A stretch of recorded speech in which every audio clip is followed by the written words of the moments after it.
DCO action highway, SDO highway, AC मुतलका इलाके का DSP, SHO भारी नफरी पुलिस के नाल उत्थे जिहड़े नहांदे ने और भारी मशीन हुंदी है उन्हां नाल जिहड़ा ना वो एकदम जिहड़ा ना सारियां जिहड़ियां ने दीवारां मिसमार कीतियां ने। अंदरों जिहड़ियां असी कुनियां बनाईयां सन फैक्ट्री वास्ते वो मिसमार कीतियां ने ते अंदरों पटाई ते दूसरा तीसरा ते इस दौरान उत्थे काफ़ी सारे लोग जिहड़े ने ना इकट्ठे होए ने जिहदे च लोकाला ज़रात भी सन गुजरात बाहर दे वो भी उत्थे आए ने ते उन्हां भी उन्हां नूं कहा कि भाई तुसीं जो कुछ पे करदे हो गैर कानूनी पे करदे हो। बहरहाल उस दौरान फिर असी 15 दे उत्ते भी कॉल चलाई है कि इस तरह AC मुतलका जिहड़ा एक्शन हाईवे ते DSP उस इलाके दा SHO उन्हां दी मौजूदगी दे विच जिहड़ा ना साडी इह जगह दे विच जिहड़ा ना ला कानूनीयत हो रही है। कोई महकमा कोई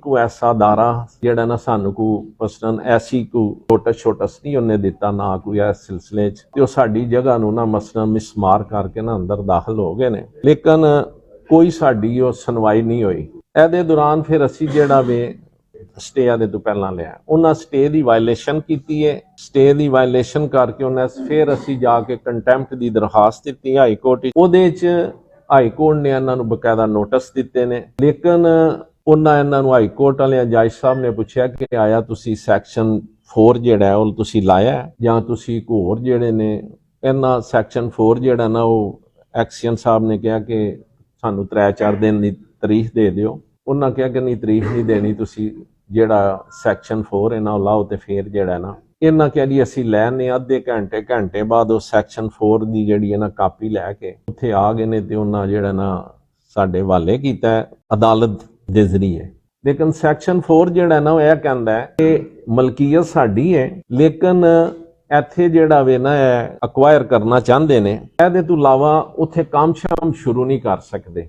सैक्शन 4 जिहड़ा ना सिर्फ इन्ना कहंदा है, लेकिन इन्हां उत्थे मसलक वो कानून दियां धज्जियां बखेरियां ने, कंटैंप्ट कीती है, ला कानूनीयत कीती है, फोर्स ही इन्हां दे नाल इन्हां जो कुछ हो सकता है ना उत्थे सिस्टम जिहड़ा ना शुरू कर दिता है। असी दुनिया दे विच मुख्तलिफ मुल्कां दे विच जां पाकिस्तान दे विच भी मोटरवे बनी है जां इंटरचेंज बनदियां ने जां मसलन मुख्तलिफ जगह दे सड़कां बनदियां ने, लेकिन एक वाजिया कानून बन चुके हैं कि जिथे भी तुहानू कोई जरूरत है अगर तुसी उत्थे करदे हो ना जगह चाहिए तो मुतलका जिहड़े बंदे ने ना उन्होंने नोटिस दिता जाता है। नोटिस दे के उन्हां नाल गुफ्तोशनीत की जाती है कि इस तरह साडा यह प्रोग्राम है तो असी जिहड़ा वे ना तुहाडी जगह जिहड़ी है ना लैना चाहते हैं। बह के तय हुंदा है, एक बंदा कहंदा मैं देनी है जां नहीं देनी है, बाद दीयां गल्लां ने। कानून तो बाला जिहड़ी है ना हो के कोई बंदा जबरदस्ती जिहड़ी है ना यह चीज़ां नहीं कर सकता। इन्हां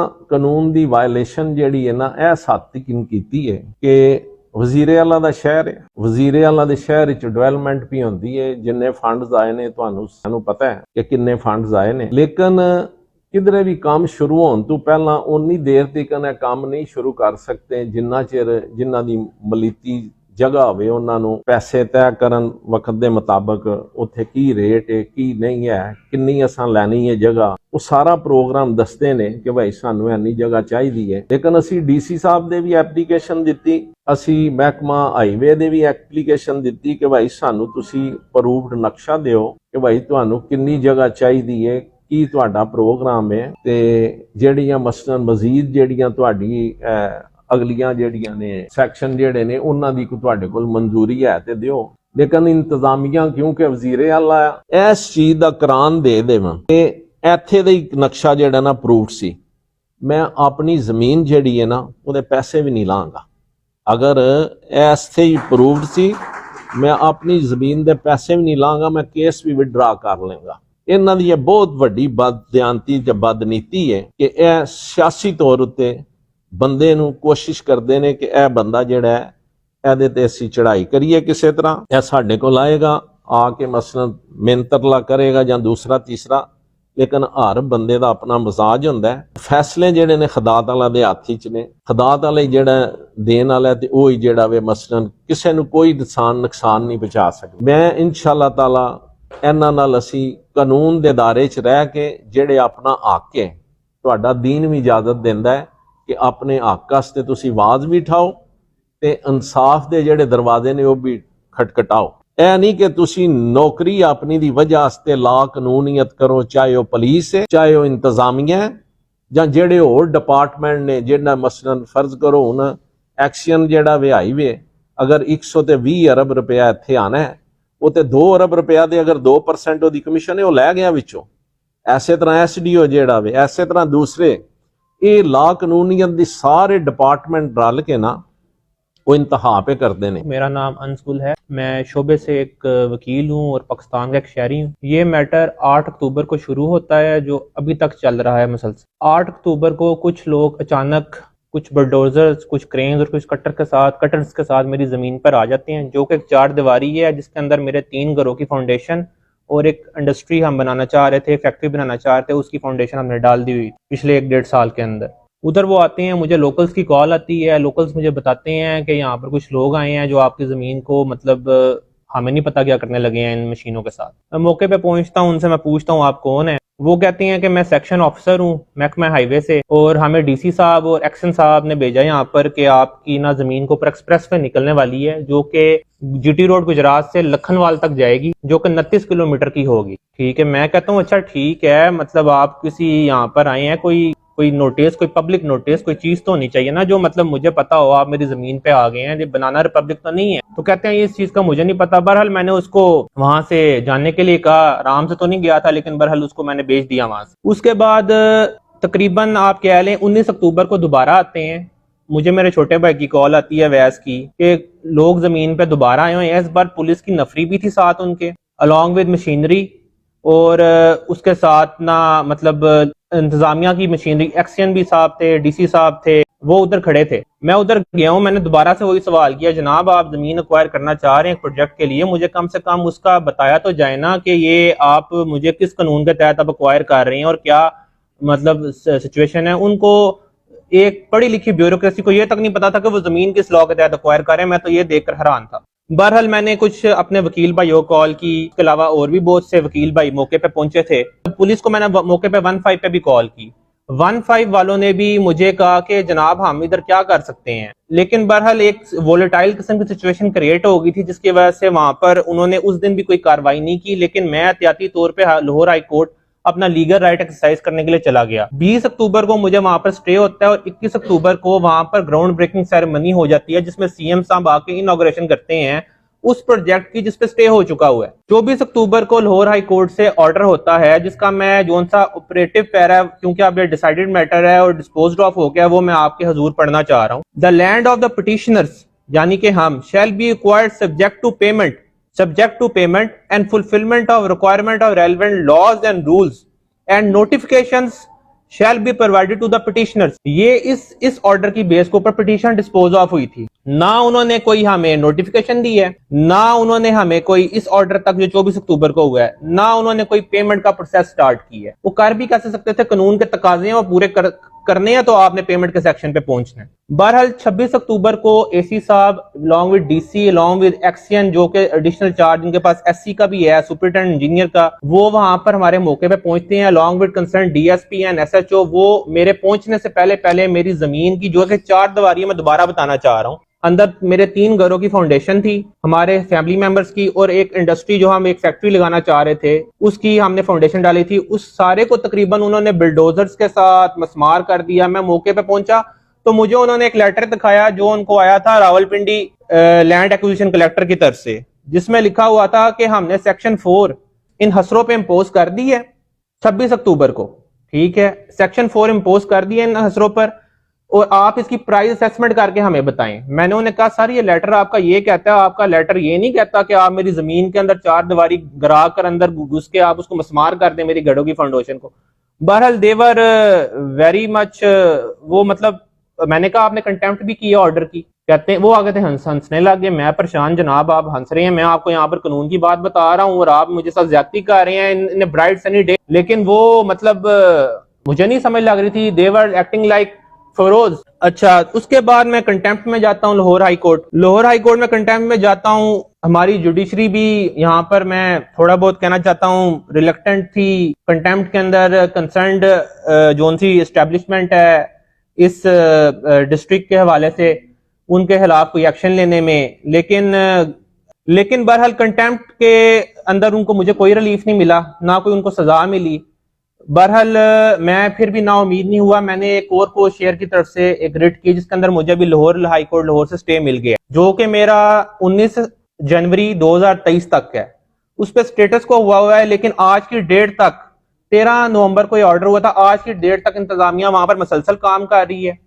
मैंने उनको अटेस्टेड ऑर्डर्स हाई कोर्ट के इन पर्सन जाकर commissioner, DC, AC, assistant commissioner along with land collector, district collector, XEN highway superintendent, हर किसी को, डीपीओ साहब को, एसएचओ साहब को, हर किसी को अटेस्टेड कॉपी प्रोवाइड किया, लॉन्ग विद उनसे मैंने रिसीविंग ली है। लेकिन आज की डेट तक मेरे लैंड पर मसलसल काम हो रहा है। सारे मसले के दौरान मैं इनसे इंफॉर्मेशन भी बार बार मांग रहा था कि मुझे आप जो प्रोजेक्ट आपने लॉन्च किया उसकी कोई इंफॉर्मेशन प्रोवाइड की जाए, ये इसके अंदर क्या डायमीटर्स हैं, क्या पैरामीटर्स हैं, as a citizen of Pakistan मेरा राइट है ये जानना। उसके लिए मैंने इंफॉर्मेशन कमीशन रजू किया था, उन्होंने मुझे इसकी इंफॉर्मेशन प्रोवाइड की, जहां पर उन्होंने ऑन ओथ कुछ चीजें प्रोवाइड की हैं जो मेरे पास ऑर्डर्स में मौजूद है।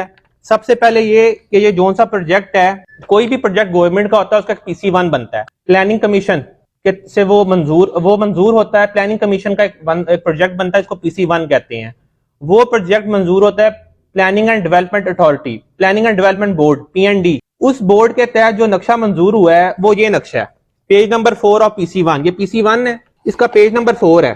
यहां पर लिखा हुआ है लोकेशन प्लान फॉर कंस्ट्रक्शन और dual carriageway from GT road Kathala, Gurali नहीं लिखा हुआ, कठाला लिखा हुआ है, to Shahbazpur up to Lakhanwal motorway interchange, length equal to 29 kilometre, district Gujrat. जिस प्रोजेक्ट की ग्राउंड ब्रेकिंग सेरेमनी हुई थी वो भी यही प्रोजेक्ट है। इसके अंदर इन्होंने जोन सी अलाइनमेंट और जोन सी इसकी अलाइनमेंट चेंज की है और इसके जो से कोऑर्डिनेट्स चेंज किए हैं, वो किस प्लानिंग एंड डेवलपमेंट बोर्ड ने ऑथोराइज इनको किया चेंज करने के लिए, क्योंकि ये जोन सा गवर्नमेंट का अटेस्टेड डॉक्यूमेंट है। इसके अंदर तो ये वाला प्रोजेक्ट हमारी जगह का नहीं है। इसकी अलाइनमेंट शहबाजपुर से कैसे चेंज होकर गुराली तक आई है, कौन से नियर और डियर वंस हैं जिनको फायदा पहुंचाया गया है या जिनको बचाया गया है और आम शहरियों को टारगेट किया गया है। इसी तरीके से इसी प्रोजेक्ट के पेज नंबर 54 के ऊपर एक असेसमेंट लगाई गई है। PC1 बेसिकली आसान लफ्जों में आपको जरा दोबारा बताना जा रहा हूं, किसी भी प्रोजेक्ट की अलिफ से लेके ये तक जो भी कार्रवाई होती है ना, उसकी बजरी कितनी है, उसकी सॉइल की क्या हिसाब किताब है, लैंड कितना है, अर्थ वर्क जोन सा होता है, वो सारा उसमें दिया होता है। कब मुकम्मल होगा, क्या उसके डायमीटर्स, क्या पैरामीटर्स, A to Z सारा कुछ होता है। इसके अंदर उन्होंने बताया हुआ है इधर lead chart for supply of सब बेस एंड बजरी, ये सारा इधर कठाले तक जा रहा है, ये इधर कठाले में जा रहा है। ये गुराली किधर से आ गया बीच में, ये गुराली कैसे टर्न हुआ है, मेरा दोबारा से ये सवाल है। एक दूसरा, कोई भी प्रोजेक्ट हो उसका एक टेक्निकल सैंक्शंस होते हैं। टेक्निकल सैंक्शंस TS, जिसको बेसिकली ये कहा जाता है कि किसी भी प्रोजेक्ट के ऊपर जो कॉस्ट आनी है वो कितनी कॉस्ट आ सकती है या उसकी कितनी कॉस्ट टोटल होगी। उसके अंदर भी जोन से अप्रूव्ड मैप्स है ना, वो यही वाले हैं जोन से मैं आपको बता रहा हूं। लोकेशन प्लान फॉर कंस्ट्रक्शन और dual carriageway from GT road Kathala to Shahbazpur up to Lakhanwal motorway interchange, land 29 kilometre, district Gujrat. इसके अंदर भी दोनों मैप कठाला के दिए गए। इसके ऊपर जोन सा अर्थवर्क किया वो भी यहां पर उसके अंदर कठाला लिखा हुआ है। अगर ये प्रोजेक्ट की अलाइनमेंट चेंज हुई भी है तो प्लानिंग एंड डेवलपमेंट बोर्ड से क्या ये अप्रूव्ड है? अगर नहीं अप्रूव्ड, जो कि आज की डेट तक नहीं है, तो ये प्रोजेक्ट हमारी जगह से कैसे निकाला जा रहा है? इन्होंने अभी तक जमीन भी नहीं एक्वायर की, ना उसकी पेमेंट की है। सेक्शन 4 का मतलब ये नहीं है कि आप लोगों की जमीनों को पोजेस कर लें, उसका एक पूरा कानून दिया हुआ है लैंड एक्विजिशन एक्ट 1894 के अंदर के कौन से तरीके से आपने किसी भी सिटीजन ऑफ पाकिस्तान की जमीन एक्वायर करनी है। बेशक स्टेट एक माँ होती है, उसने माँ की का किरदार भी अदा करना होता है। बच्चों के साथ सुतेला रवैया नहीं बर्दाश्त किया जा सकता माँ की तरफ से भी। ਇਹ ਵਜ਼ੀਰ ਆਲਾ ਬਣੇ ਸਨ ਤੇ ਬਤੌਰ ਵਜ਼ੀਰ ਆਲਾ ਇਹਨਾਂ ਦੀਆਂ ਬਾਕੀ ਗੁਨਾਹ, ਇਹਨਾਂ ਦੀਆਂ ਬਾਕੀ ਜਿਹੜੇ ਜੋ ਕੁਝ ਵੀ ਇਹਨਾਂ ਦੇ ਕਰਦੇ ਨੇ ਪਏ ਉਹ ਤੇ ਮਾਫ ਹੋ ਸਕਦੇ ਨੇ ਇੰਡੀਵਿਜੂਅਲ ਲੈਵਲ ਤੇ। ਕੱਲ ਗੁਲ ਸਾਹਿਬ ਵੀ ਸ਼ਾਇਦ ਇਹਨਾਂ ਨੂੰ ਮਾਫ ਕਰ ਦੇਣ, ਲੇਕਿਨ ਜਿਹੜਾ ਪਾਕਿਸਤਾਨ ਦੀ ਸੋਸਾਇਟੀ ਨੂੰ, ਪਾਕਿਸਤਾਨ ਦੇ ਦਸਤੂਰ ਨੂੰ ਇਹ ਨੁਕਸਾਨ ਤੇ ਪਹੁੰਚਾਉਂਦੇ ਨੇ। ਇਹ ਇੱਕ ਰਸਮਾਂ ਕਾਇਮ ਕਰ ਰਹੇ ਨੇ, ਨਵੇਂ ਤਰੀਕੇ ਕਾਰ ਅੱਗੇ ਵੀ ਇਹਨਾਂ बड़े कल्चर मुतारफ कराए ने, लेकिन यह जिहड़ा कल्चर मुतारफ करा रहे ने कि जिसे तुहाडा दिल करे तुसी जो दिल करे कानून ना कर लो, यह अच्छी गल नहीं। ਅਸੀਂ ਉਹਨਾਂ ਨਾਲ ਇੱਕ ਰਿਕੁਐਸਟ ਕਰਾਂਗੇ ਕਿ ਤੁਸੀਂ ਜਿਹੜਾ ਕੰਮ ਕਰਨਾ ਹੈ ਕਾਨੂੰਨ ਦੇ ਦਾਇਰੇ 'ਚ ਕਰੋ।